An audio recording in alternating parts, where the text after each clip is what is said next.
G'day, mate. How's it going? Full on it. I haven't spoken Australian in a while, so I messed up my slang right away. I was going to say flat out like a lizard drinking.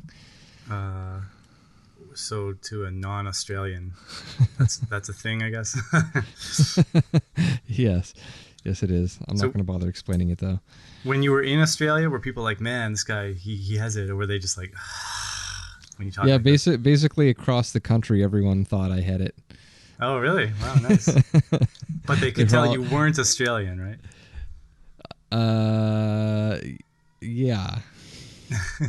Obviously. I'm pretty sure they heard me speak and they were like, "This guy is not Australian." Right. Yeah, it's quite jarring when you like watch a movie with an Australian actor or something, and it's like, okay, whatever, and then you find out later they're Australian and they were like trained by language instructors or whatever to speak American, and then you just hear a one-off interview with them, and it's like, whoa, what happened? Yeah, it's. I always found it weird how many actors like are not American and yet have to sound as though they're American. Yeah, it's dumb. It's funny when like I also like Mel Gibson's transformation. If you watch like an old interview where it's like, whoa, yeah, he's Australian, then you watch a new one and it's like, what happened? Okay. He is. I believe he is actually American. He was just like grew up in Australia or something. I thought he was a symbol of Aussie pride until everyone found out he was a terrible racist and psychopath. I don't know. Okay. He was born in New York and is an American actor and filmmaker. Really? But he has the Order of Australia. Was he like born to Australian parents or something? Yeah, he moved to Sydney when he was 12, apparently. 12, wow. Yeah. Huh. Okay, well, cool. You learn something every day, I guess, on a video game podcast. Yeah, exactly. Braveheart was always one of my favorite movies, so if I have to look something up on Mel Gibson, I'll reluctantly do it. Let's see. Braveheart I liked. Gallipoli was okay. What's that movie with The Patriot? That was the other. Yeah, big Mel Gibson movie, I think. Or wait, yeah, I didn't mind that, even though it was essentially an American Braveheart. Yeah. What's the other one? Lethal Weapon. Yeah. Yeah. As 80s as you can go, man. Yeah. Not too bad. Not too bad. So we're gonna talk about games we like. Right? Eventually? I don't think we have ever done that before. No, not really. Normally we're just talking about all the games we don't like Final Fantasy VIII. That I wonder what is more common. I mean, we usually talk about what we're playing, but that doesn't necessarily align with what we like. Yeah. Those tend to just fall in the middle for me recently. Anyway. Yeah. I'm pretty happy with what I've been playing recently. But yeah, so this is our top X numbers of games of all time, I guess. Organized by system and not numbered or anything. With the disclaimer that these lists were prepared fairly hastily, as we were not able to do a podcast that we were planning to do due to some circumstances. So it's possible there's some mistakes. That's everything is intentional. What's that? Everything's intentional. Everything's intentional. Everything's intentional. All right. Okay, let's kick this off. Let's get this started. We're starting within 5 minutes for the first time in ever. Ever? Actually, we didn't do too bad when we were interviewing Thomas. I don't remember. My memory is a very short queue. Okay, so let's say, for example, you were to recommend some Nintendo games, original Nintendo Entertainment System. Someone who has never played the console ever before. What are the absolute must-play games for them?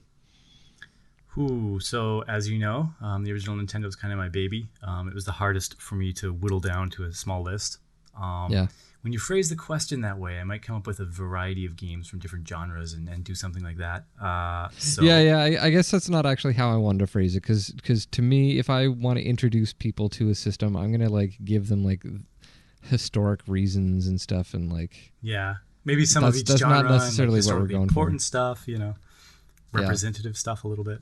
So let's do it another way. Assuming you've already played all the games that you've played,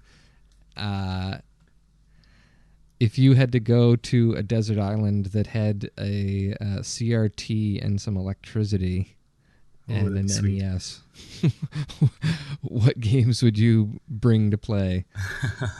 All right, I promise. I thought about a bunch of different systems, and I have like a game or two for each. But Nintendo is a big list, so I'm going to look at my own list I have and whittle it down. Actually, okay. So, a big one for me for sure is Castlevania 3. Yeah. We talked about it before. I don't think it's like this like necessarily groundbreaking game. I just think everything came together extremely well. It's stylistically interesting and fun for me. Love the music, love the gameplay, love the challenge, just love the atmosphere. So it's a game that really hits with my tastes, I guess. So I really love that game. Yeah. Probably Mega Man 3. We went over Mega Man's. Definitely. So one thing before you get off the topic of Castlevania, to you are the NES and Famicom, like, and the disc system and all that, is that all kind of just interchangeable? Pretty much. Okay. I'm kind of, I didn't split those into different systems. I'm just trying to figure out, because I know that you're super excited about the extra sound chip for Castlevania 3, so I wasn't sure if that's what you had in mind or if it was specifically Americano. Well, I don't know. I mean, I think the Famicom one sounds like way better. But I mean, when I play the American one, it's still like, hey, awesome. So, and I mean, the American one maybe had the downgraded music and some minimal censorship of like, topless statues. But overall, I don't know. I can play either and get excited. And I wanted to call out, I know it's not big on your list, but I very much enjoyed Final Fantasy 3. Some of that is nostalgia, perhaps, but well, yeah. I mean, we mentioned before how I've only played the new fangled version. Yeah, that's another topic we've done. I was in thinking about Nintendo. I think there's a lot of threes that really were awesome. I thought Final Fantasy 3, Mario 3, Castlevania 3, Mega Man 3. It's just Mega Man 3. I actually really wanted to include on there too, but I left it. I only narrowed my titles down to 2 because I was like trying to be really picky at first. That's good. I did that for most systems, I promise. I'll just nail. Sorry, 2 more. A big game for me that I loved was Gradius 2. It was actually only released in Japan, which is a sin because I think it's the best Gradius game I've played. I really like that game. Just in terms of what Gradius is, like kind of just that side-scrolling spaceship action, whatever. I have not played. Well, there's not that many of those actually, really, but that's my favorite Gradius. I can go back to that game again and again. Really fun. And I'll round off my NES list with Street Fighter 2010. I don't know if you've heard of it or played it or hate it. I've heard of it. I actually haven't played it, but I did watch it, like a YouTube playthrough video of it one time. Yeah, Nintendo Nerd has an episode about it, so it's probably got some haters, but I think it's a really cool game. Cool everything, cool aesthetic, ridiculous, like over the top, kind of like cheesy 80s plot, awesome music, and like it's cool. It's like this. The controls are interesting. Like you're basically this like kickboxer in space. It's a lot of fun if you actually give it a try. It's a really fun game, I think. That's my list. So why Final Fantasy 3 over the other 2 Final Fantasies? On the original Nintendo, I think it's infinitely better than both. I don't know if you've played the other 2. So 2, I think, was an interesting experiment that just didn't really work. 2 was interesting because it was the first Final Fantasy that was really story-driven, which was cool, and it was really dark, lots of death, lots of stuff going on. But I find it very broken. It's just a very broken game. We touched on it in the last podcast with all the like tricks it plays with you, like all the insta-death, the way you can kind of hack your characters. Yeah, and like I don't know, it was. I found that absolutely frustrating. How like right off the start, I like start walking around on the world map, and then I'm like dead in 3 seconds. I'm like in like one of the hardest sections of the game almost immediately. Right. Well, in that game, the whole world is connected. So I mean, if the random number generator is nice enough to you, which I don't think it's actually possible because it's actually the way it works. It counts down, eventually hitting 0, so you can't just walk around forever. It's not like a coin flip every single time. But if you can walk far enough without getting hit by a bad guy, you could conceivably, without meeting a monster rather, you could conceivably walk to like the hardest place in the game from the start of the game and just get in a fight and die and not know what's going on, right? Yeah. It was a really interesting game, but it was just, I don't know, weird in a lot of ways. The thing that I really liked about that, I really liked the music in it, and I really liked they introduced the feature of like key bits of information that when you could talk to people, you could like highlight the bits of information or something. The hints or whatever. Yeah. Yeah. Often a password or something. It was interesting. Like I said, I found it. I felt like it was a kind of like a boundary pushing, innovative game. I just think it came together in a way that was not great. I mean, I'm describing it like I don't like it. I do actually like the game. I could go back and play it. I just think it has some major flaws. The first game I think is just too simple. I mean, it's just not as fun for me. Like 3 was awesome, being able to change your classes around. The music, again, 1 had okay music, not a huge selection. 2 had good music. 3 I thought had awesome music. I really like the overworld. I really like the sunken island theme. I really like a lot of the underwater themes. I like the last last level of 3, which is very tough, is like 3 distinct sections, all of which have like really cool themes. The boss of the game is a really cool theme again, so the build up to the end was really cool. I liked the class system. I thought it was a little underdeveloped, but I mean, it for the most part worked, and I thought it was innovative. Where like in the first game, it's like pick your classes, you know. You can only pick now, and then you're stuck with your choices forever, even though you don't know what you're getting into. So good luck, right? So I thought they fixed that with 3. I liked. I think a lot of people don't like this generally, and you don't, definitely from previous conversations. But like it was just kind of like this clean slate. It's just like, here's these 4 boys, customize them and go wild and beat the game. There wasn't really character applied to them. I saying Final Fantasy 4 or 2 or 6, where like the characters are like very developed and central to the story, which is important and so on. I like that a lot, but I thought if you're going to go with the blank slate, then the way they did it here was really good, because it's kind of like, I don't know, they were part of the story in a generic way, if that makes sense. Like people knew them as the boys from that town and they'd talk to them and stuff. I can contrast that with Final Fantasy 1, where it's like completely generic. You're the Light Warriors, ooh, and then there's 0 like world interest even there. And I can contrast it with number 5, where it's like, here's some slightly developed characters. And I don't know, both of those were kind of less interesting experiences to me. And 3 was just, I thought it was balanced well. I thought the battle system was finally down pat. It was the first Final Fantasy. This you'd think they'd hit on this earlier, but it's the first Final Fantasy where if there's, say, 2 monsters and you tell every single person to attack monster A, and the first guy hits him and kills him, everyone will shift to monster B instead of just attacking the air and being like, ugh, which was so frustrating. That was definitely one thing that right from the start I hated it in the first Final Fantasy. Yeah. And the first one was one of the first role-playing games I ever played, and I immediately hated that mechanic. Yeah. And the first one was just slow, I thought. I can't, if that makes sense. Like battles took a while, and then you're walking around, and there's long stretches. Where 3, this achieved a lot of things interestingly. And okay, one last thing about 3, going on and on with this. The airships I thought were really cool. 1 introduced the airship, cool. 2 had like the airship again near the end of the game, and then the bad guys had a giant airship, and it was kind of interesting. There were a story element or whatever. 3 had. I don't know if you've really played this game or played it far, but you could get like 5 different airships. I played it start to finish, but not the original. Okay, one, yeah. Right? So. But the last airship you get, where you can like stash stuff on it. I liked all the airship themes. I don't know. I really liked the game. Okay. I could go on about it, but I just really liked the game. Fair enough. Yes. Well, for me, it was definitely hard because there's so many games that I played on the NES today. I absolutely loved, and obviously for me as well. But yes. I'm like really fighting the urge to just list off every single game I loved. Like I did, basically. Yeah. I skipped a whole bunch on my list here. Anyway. Yeah, because I mean, like River City Ransom was one of my favorites, and obviously the Mega Mans and Ninja Gaidens and Castlevanias. I loved all those. And there's one that I've never heard anyone else mention called Tombs and Treasure. I know the game. Yep. For some reason, I played that with my family, and we never beat it, but I really loved that a lot as a kid. Like that there was something magical about that game. Yeah, and cool. and Star Tropics, but Yeah. so the two that I actually narrowed it down that I'd say that are the absolute must plays. So Super Mario Bros. 3. Yep. Obvious choice.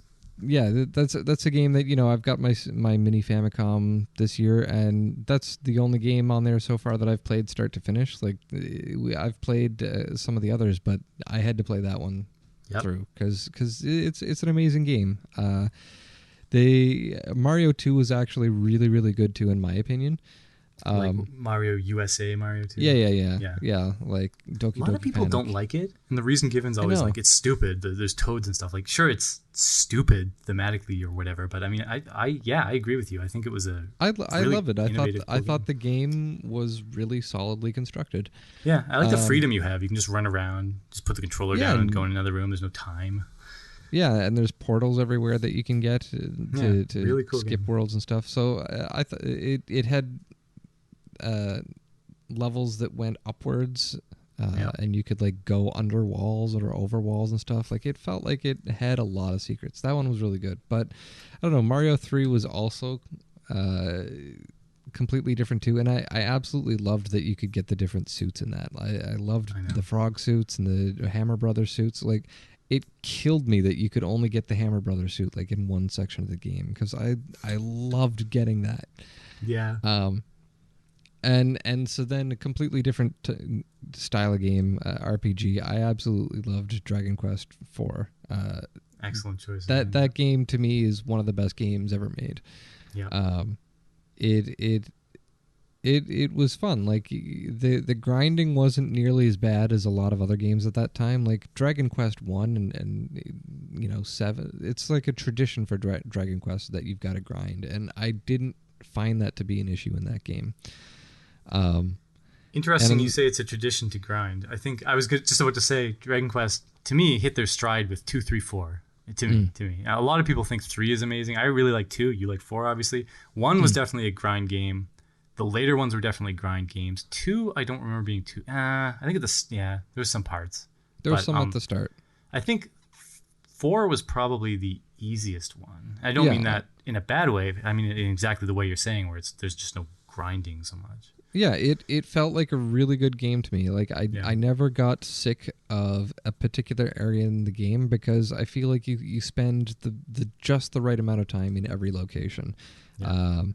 And it was this really interesting chapter system where there's 5 chapters, so each chapter you have a completely different main character, and the mechanics are different, like where you get to run your own shop as a storekeeper. Like, I just... Everything about that game I loved. The music was fantastic. Music was fantastic. I like the sisters theme, or their overworld, or whatever. Yeah, all of them. Yeah. There is not a thing I can think about that game that I don't love. Yeah, I agree with you. Actually, it's not. I didn't put it on my list, but I agree with you. So that's it for me for the Nintendo. I won't bother spending time on all the other amazing games. Whew, this might be a 2-parter. That was system 1 of this big list. I'm scanning. 18 minutes in, we've got one out of the 30 systems. Yeah. Well, instead of like let's speed it up kind of thing, let's I don't know, let's just go with it. If this is a 2-parter, that's cool. Okay. Well, next we have Game Boy. What are your picks for Game Boy? We're doing this in chronological order, or approximately chronological. Yeah. We're gonna toss out a bunch of the systems that we never really played, obviously. So Game Boy was an interesting system for me because my older brother owned a Game Boy. And he sold it after a couple years, so I didn't get a tremendous amount of time with it. That said, the of the games that I did play, my 2 absolute favorites were Super Mario 6 Golden Coins, and Final Fantasy Legends 2. Excellent. I love both games. Excellent choices. Definitely. So I think if I recall correctly, the Mario Land one, there were different stages that you could go to, and you got to go back and forth between them. In the first one, the very first one. No, 6 Golden Coins. Oh yeah. I think so, because you had to like collect stuff. Yeah, I'm kind of a little hazy. It's like you could do those levels in any order that you Yeah. wanted, if I remember correctly. And so that seemed cool, and it was a solid game. That was the first one with Wario in it too, wasn't it? I think so, yes. And it was very popular at the time. That I remember. Like the Super Mario Land, the first one was a strange game. I remember. And it was yeah. It was like the game everyone owned, but no one liked to play. Like the original Super Mario Brothers kind of went through that phase too, where everyone's just like, "Oh, that. What else do you have?" Right? Like it was that game. But Mario Land 2 was popular, and everyone was crazy about it. Yeah, it was like by that time they'd refined mechanics Yeah. through like Mario 3 and stuff, and they were able to like actually make a legitimately good Mario game. Well, I don't know how familiar you are with the Game Boy library generally, but like the early Game Boy games, there was so many ports of like NES game series. Like there was a Mega Man game, a Castlevania game, obviously the Mario game, whatever else, and they were always just like mini versions. It took them a while before they really like hit their stride and started making really cool games that like, I don't know, were fast too. I found a lot of the early games were just slow. Weirdly, it was like playing in slow motion. I don't know. Yeah. And Legends 2, I think it was a really cool game. Like, Awesome even though they were the weakest units to have, I still loved to have monsters in my party because you could like. Oh, you could eat the meat and change around or something. I don't remember. Exactly. That's the first one, maybe. No, though it was the second one too. When you killed a monster in battle, they would turn into meat, and if you had a monster, you ate that, and you could turn into a different monster. That seemed like a really cool mechanic to me to have like this shapeshifter type unit. I've beaten the first one, which I hated in many ways, but the second one was awesome. I didn't beat it though. I can't remember if I finished the third one. I got really far at least. I like the third one a lot too. I only played the first few minutes of the third one because I did have a friend that had that, but then we only maintained our Game Boy for so long. It's weird because the three games are so different. Like, there's no guarantee you'll like any other in the series just because you like that particular one. Yeah, but I remember they had a mechanic. I haven't had a chance to like replay the game and see if anything different happens, but I remember in that game, if you died, you would like teleport to like the Hall of Heroes or something, and the god of war Apollo would give you the choice of ending your game, or he would resurrect you and you could try again. And if he resurrected you, the condition was you had to promise to fight him one day. Awesome. And this seemed like such a cool thing to me, that you actually have to deal with the god, and you do fight him later in the game, and he's so hard. I thought that was a really cool game. Yeah, I definitely I like the choices. Excellent choices. And you? Cool. Game Boy. Well, for me, three that really stand out. First is kind of the boring answer, but Link's Awakening. Everyone brings this game up as like the Game Boy game, but it was really awesome, and I had it growing up, and I remember I bought it at the same time as my neighbor, and we were like racing to see who would finish first. And I was pissed off because I like used some keys in the wrong order on the last level and saved it, and then I like got stuck.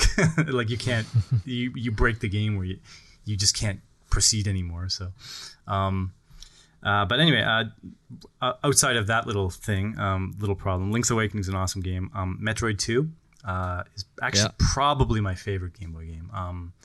I really like the game. I just think it builds. It felt like a huge jump from the first Metroid. It felt like a very mature game. Like coming out of a mature series or something.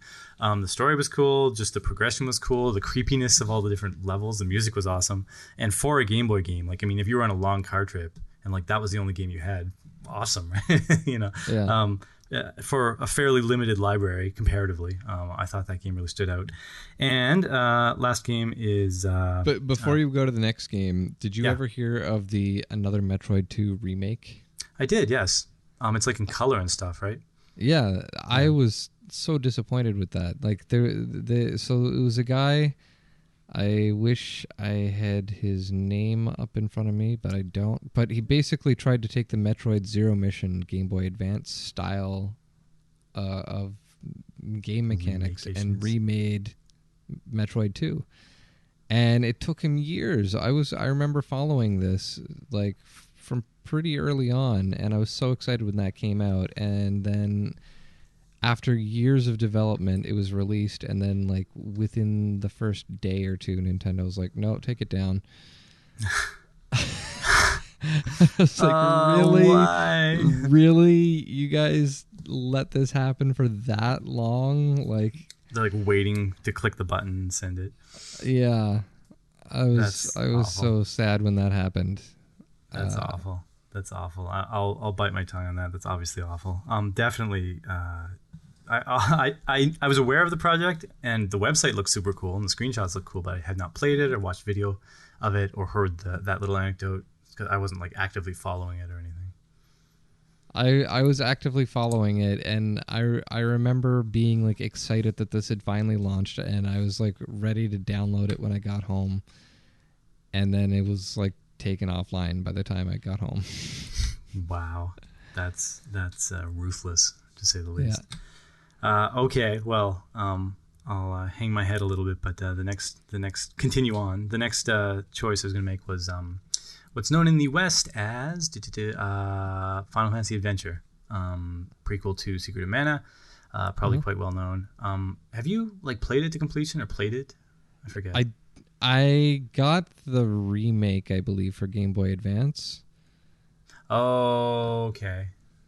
And from what I've heard, that's garbage. I think it's a totally different. I mean, it's a remake. Like you start in the same story and stuff, but it's basically a different game if I remember correctly. Yeah. I think I own it and have played it. Sword of Mana is what it's called. Okay. Well, the original anyway was super awesome in my opinion. Everything about it, it's super super cool. Like the music is awesome. Wow, for like a Game Boy game, kind of early-ish Game Boy game, like just awesome, and just everything. I don't know. There's some weirdity with like the hit detection and stuff, but overall, really fantastic game and surprisingly interesting and engaging story. I thought for what it was, kind of simplistic. Like the bad guy's name is Dark Knight, and that kind of thing. But really fun game. I think a lot of people, especially in the West, have played Secret of Mana and then don't even know about that game. So for those people, especially, I mean, I would recommend going back and giving this one a try because it introduces a lot of what you see in Secret of Mana too. So it's interesting from a historical perspective. So yeah, that's my Game Boy list. Nice. Yeah. What do we have next? Genesis? Sega! I'm not a big Genesis guy. I liked Sonic. I liked like NHL 94 and I liked Mutant League Football. I thought I put all I had was Vampire Killer, which is just the Castlevania game for Sega, which is a fun game and a weird standout in the series. You can tell I like Castlevania. Is that the Bloodlines or? I think it was called Vampire Killer, just the Sega Genesis Castlevania game. I'm looking it up. If I recall, the Japanese title is just Castlevania, so I forget what they called it in the West. That was Sega Mega Drive. Well, that's Master System. Oh, I jumped the gun and went to. No, we're talking Genesis. Yeah. Yeah, but Genesis. Mega Drive is Genesis. Right. So I don't know if I ever played that. Like, is that specific? Oh, okay, yeah. So it is Castlevania Bloodlines, known as Vampire Killer in Japan. Okay, so Japan is Vampire Killer. Yeah, so it's weird. It's not like most of the games are like Simon Belmont or the Belmonts or whatever. Yeah, kind of. And this is like, if I remember, it's like you're in Europe and there's all these different. It's kind of like just thematically different, and it was interesting. It's kind of, I don't know how fair it is to name that as my favorite game. I really liked it, but I haven't played it to completion, and I don't have much Genesis to talk about. So, yeah, it looks like it's supposed to kick off World War I as a result of this game. There you go. Important stuff. Yeah. How about you? So I remember that being in the rental store that I used to go to, and I remember being really interested in getting it, and just for some reason or another, I didn't. Like, Nintendo was still popular at that point, so I was renting games for that instead of Genesis games. I was going to speculate that a lack of a Genesis might have been your reason. No, we did actually end up getting a Genesis. Wow, crazy. So my brother and I went splitsies on that, and the selling thing for me was that at the time Mortal Kombat was a big thing, and on the Sega Genesis you had blood. Yeah, you So know, I hated Mortal Kombat when it came out. But anyway, I think I was the only one on the block who I didn't was like I it. was obsessed with that game when it came out. Oh, not me. I remember I would pretend to be Johnny Cage and do his shadow kick around the house. And You for were some reason pretending to my be cool. yeah, and for some reason my parents had like this giant pot of like fat, like they'd made a turkey for Thanksgiving or something, and we just literally had a pot of fat sitting on the floor, and I shadow kicked into it and sent this shit everywhere. So most people are like, I knew I shouldn't have bought little Johnny this game. There's blood. He's going to be violent when he grows up. For you, you splattered fat all over the kitchen, and your mom was like, "That's it. Mortal Kombat It has to wasn't go." even in the kitchen; it was in the living room on carpet. What? I'm I almost more don't. interested in the setup, the background of this than I, the I guess actual I guess it conclusion. wasn't the living room; it was our dining room. But our Okay. dining room was attached to our living room, and it had carpet. Okay. So I Really? can't explain what Carpet in the thought dining room? process. I don't know. Literally This everything about this is really weird. it was the mid '90s. Oh, I guess. Uh, this would have been like '93 at the latest, or Yeah, but probably who has '92. carpet in their dining room, man? I don't know. I don't know. This is the mid '90s, so I can't explain what thought process was going on in anyone. I don't know why there was carpet in the dining room, and I don't know why my parents would leave a pot of fat on the carpet in a dining room with small kids around. To me, with my 2.5-year-old right now, that seems like a disaster waiting to happen. So, Yes, certainly um, fair. anyway, yeah, so we ended up getting it for that, and then my brother played like every EA sports game he could get his hands on, and I basically completely lost interest in the system because I had no interest in sports games. I had an interestingly similar experience. I mean, I had one friend with the Sega Genesis, and like he was into all those sports games. So we go to his house and play like maybe Sonic 2 and NHL 94, and he'd want to play Madden and whatever else. And it's like, it was the sports game system to me. So I didn't care. It was like Genesis. So the two games that I did get into for Genesis that I absolutely loved were both the Shining Force games. Awesome. I don't know. Have you played them? No, well, and so I've played like 5 minutes, and I understand everyone loves them to death, and I like that they're kind of like tactical or whatever. Yeah. So I mean, they're kind of on my list. I think they were amazing, and Yeah, awesome. I played them like that was the first time I'd ever played a game like that. Like at Yeah, that point, I'd never had access to a Fire Emblem. Final Fantasy Tactics was still like almost a decade away from being yeah, made. Well, I guess a decade is a little bit off, but it was the first tactical role playing game I'd ever played, and I absolutely loved both of them. And that I can't say anything else about it. They're just amazing. I actually hate everything that has ever been put to sound on the Sega Genesis. I absolutely hate the sound chip on that thing. It's the yeah. worst sounding piece of garbage I've ever heard. And yet, somehow, Shining Force made it sound great. Nice, nice. I feel like I will absolutely love the game, but I mean, I obviously can't say that. But I mean, everything Yeah. is there for me. Like I loved Final Fantasy Tactics. I love those tactical games in general. The box art is awesome, or the cover art, at least the Yeah. Japanese ones. Yeah. But I know you can get it on the PlayStation 3, and you can even get them on Steam now. So there's I no actually have excuse for not giving them a try. oh no, I'm mixing it up. I have the Fantasy Star collection on Saturn. I do not have. I don't think there was a collection for Shining Force. I think there was just like what was Shining Force 4? Saturn maybe. Shining Force 3 was Sega CD, I think, and Sega CD. I'm so disappointed about that game because I've always wanted to play it, and there's no English translation. Really? Wow. There's some fans that are working on it right now. I think they released the first episode in English, but they took a really unique approach with that game too, from what I understand, in that it was a game where you could play it from 3 different points of view. So yeah, I think like in one game you got to play as the hero's army, and then in the next game you got to play as like the villain's army, Like and the then same. in the third it like all comes together. Okay, awesome, really cool. And so I think they did that with the Fire Emblem games that came out last year, the Conquest ones, Birthright or whatever. Fire Emblem Fates, Birthright, Conquest, and something else. But yeah, I guess Shining Force did that, and I'm so disappointed that game has never got its proper release in English. Crazy. Sega CD, is that the only system? I'm wondering if I have it actually. Okay, I'm guessing I don't. My Sega CD collection is rather wimpy. Cool. Okay, well, I do intend to eventually check them out. I'm looking it up right now just to make sure. A Sega Saturn. Sorry, Sega Saturn. Yeah, okay, that's what I thought. I'm pretty sure they had a Shining Force game on Sega Saturn. Now I'm pretty sure I have it actually. Yeah.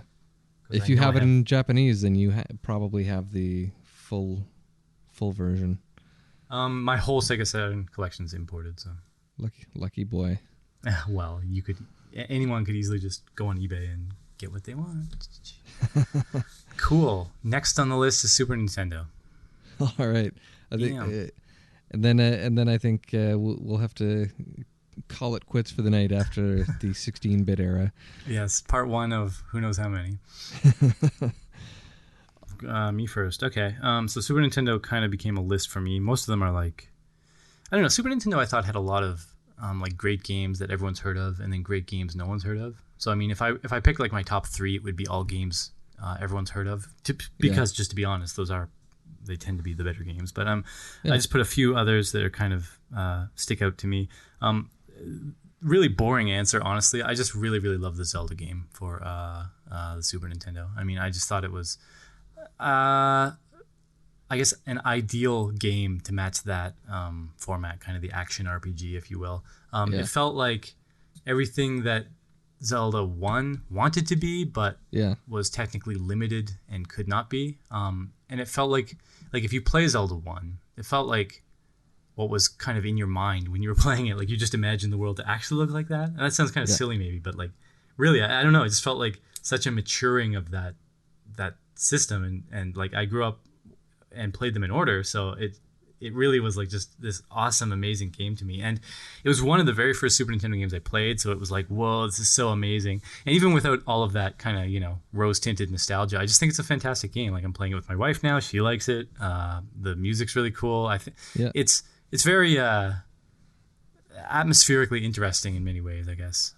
And the challenging parts are challenging. Like I've played the game to death, so I know where all the heart containers and everything is. So I can just go do and finish it and call it an easy game. But I think if you've never ever played it before, it's reasonably challenging, I think.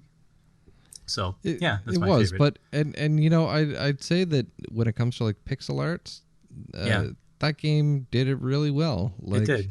There's a lot of games from that era that still don't completely hold up by today's standards. Like there's a lot of games that are beautiful though.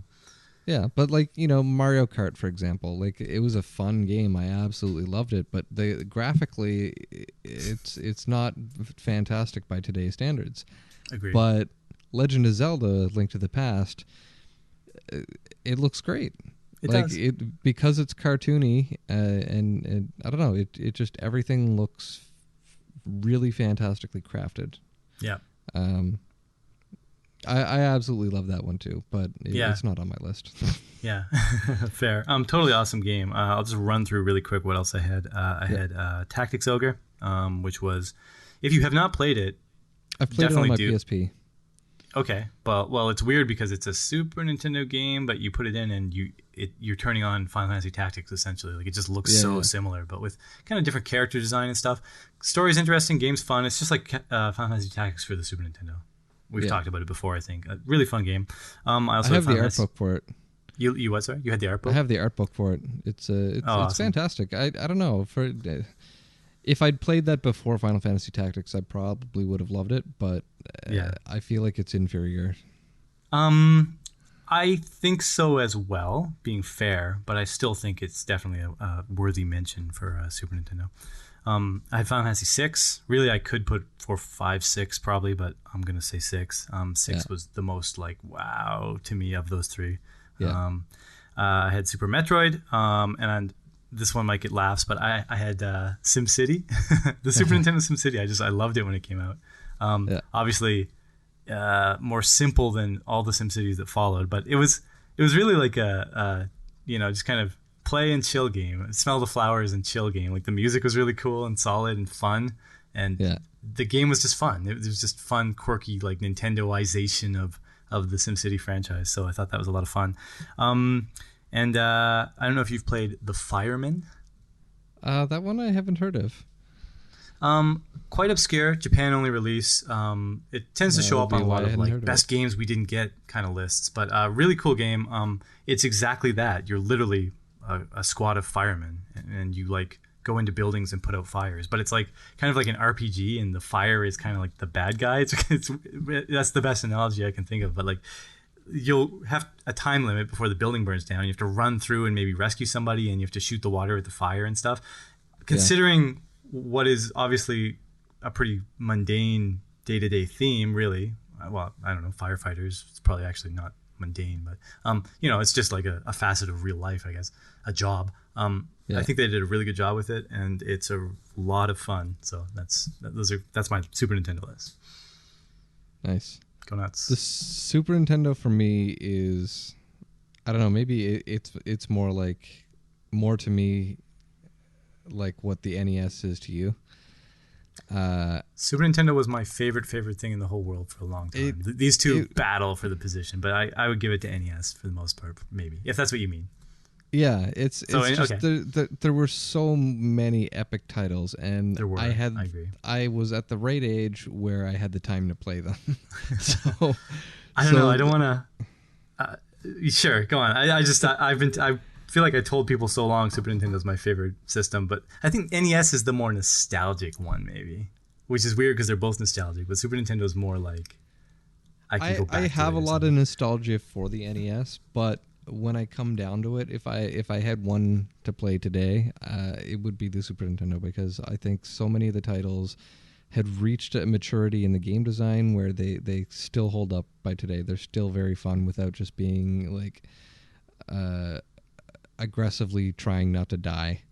I think that's a fair assessment. Yes, I think Super Nintendo is an amazing. Like if you compare Mega Man X to Mega Man, there's hands down Mega Man X is better, and you compare Final Fantasy 4 to Final Fantasy, and hands down Final Fantasy 4 is better. So we should do a podcast on this topic, because I'm not sure if I really like one or the other more. I like them in different ways, so it's weird to think about it that way. But yes, okay, sorry. Anyway, go on. Yeah. Super Nintendo is your nostalgic baby, which is super awesome.